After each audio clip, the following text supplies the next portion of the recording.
নির্দিষ্ট সময়ে শেষ হয় না সরকারি অনুদান পাওয়া বেশিরভাগ সিনেমার কাজ। এমন অভিযোগ অনেক দিনের। টাকা পাওয়ার পরও সিনেমা শেষ করতে না পারায় নির্মাতাদের বিরুদ্ধে মামলা, গ্রেফতারের ঘটনাও দেখা গেছে। তবে এবার উল্টো অভিযোগ পাওয়া গেল নির্মাতাদের কাছ থেকে। অনুদান ঘোষণার 1 বছর পেরিয়ে গেলেও টাকা না পাওয়ায় আটকে আছে 2024-25 অর্থ বছরের সিনেমার কাজ। কি এর কারণ? আলোর মুখ দেখবে কি সিনেমাগুলো? অনুদানের সিনেমা মানেই আলোচনা, সমালোচনা, তর্ক বিতর্ক। আবার অনুদান সিনেমা নিয়ে একই দৃশ্যপট, কিন্তু ভিন্ন প্রেক্ষাপট। 1 বছর পেরিয়ে গেলেও টাকা না পাওয়ায় থেমে আছে 2024-25 অর্থ বছরের সিনেমার কাজ। বারবার যোগাযোগ করেও তথ্য ও সম্প্রচার মন্ত্রণালয়ের কাছ থেকে কোনো সাড়া পাচ্ছেন না নির্মাতারা।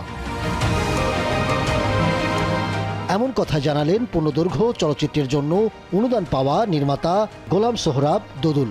আগামী 2 মাসের মধ্যে আমাদের সেকেন্ড লট মানে শুটিং এ যাওয়ার টাকাটা আমাদের প্রোভাইড করবে, সেই ধরনের একটা কমিটমেন্ট নিয়ে আমরা নভেম্বর মাসে আমরা ওখান থেকে বের হয়ে আসি। নভেম্বর ও ডিসেম্বর, জানুয়ারি মাস গেল, তখন জানলাম যে ইলেকশন হবে, ইলেকশনের কারণে মন্ত্রণালয় ব্যস্ত থাকবে, সেটাও মেনে নিলাম আমরা। তারপরে যখন ফেব্রুয়ারি মাসে গভর্নমেন্ট চেঞ্জ হলো, মার্চ মাসে যখন আমরা জিজ্ঞেস করলাম তখনও কেউ কোনো উত্তর দিতে পারে না। যারা গ্র্যান্ট পেলো সবাই আমরা বসে আমরা ওইখান থেকে একটা চিঠি দিলাম।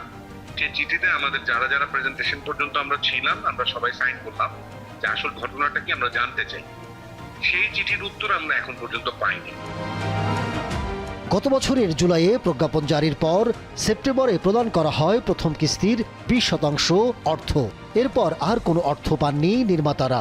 এ নিয়ে গত 29 মার্চ তথ্য ও সম্প্রচার মন্ত্রণালয় বরাবর চিঠি দেন 4 নির্মাতা গোলাম সোহরাব দোদুল, আলফি আহমেদ, সিংখানু মার্মা ও জগন্ময় পাল। চিঠিতে উল্লেখ করা হয় প্রথম কিস্তির অর্থ পাওয়ার 2 মাসের মধ্যে চিত্রনাট্যের চূড়ান্ত খসড়া, শুটিং শিডিউল, লোকেশন ব্যবহারের অনুমতিপত্র এবং শিল্পী ও কলাকুশলীদের সঙ্গে সম্পাদিত চুক্তিপত্রের অনুলিপি জমা দেওয়ার পরেও পরবর্তী 50% অর্থ বুঝে পাননি নির্মাতারা। এ কারণে একাধিক সিনেমার প্রযোজক শুটিং শুরু করেও মাঝপথে বন্ধ করে দিতে বাধ্য হয়েছেন। নতুন করে শুটিং শুরুর পরিকল্পনাও করতে পারছেন না তারা। এছাড়া গল্প লেখককে 2 লাখ ও চিত্রনাট্যকারকে 3 লাখ টাকা উৎসাহ পুরস্কার প্রদানের কথা থাকলেও দেওয়া হয়নি সেগুলো। এখন নির্মাতারা কি পদক্ষেপ নেবেন জানান গোলাম সোহরাব দোদুল। অনুদানের সিনেমাটা তো আসলে আমাদেরকে বানায় তো দিতে হবে শিডিউল মতো। গভর্নমেন্ট যদি আমাদেরকে জানাই তো যে এই প্রবলেমের কারণে হয়নি বা লিমিটেশনস যেগুলো এগুলো ছিল, সেটাও তো আমরা জানতে পারিনি। তো এখন আসলে আমরা যেটা কথা তো বলতে চাচ্ছি, কথাই যদি না বলতে পারি তাহলে আসলে ডিসিশন কি?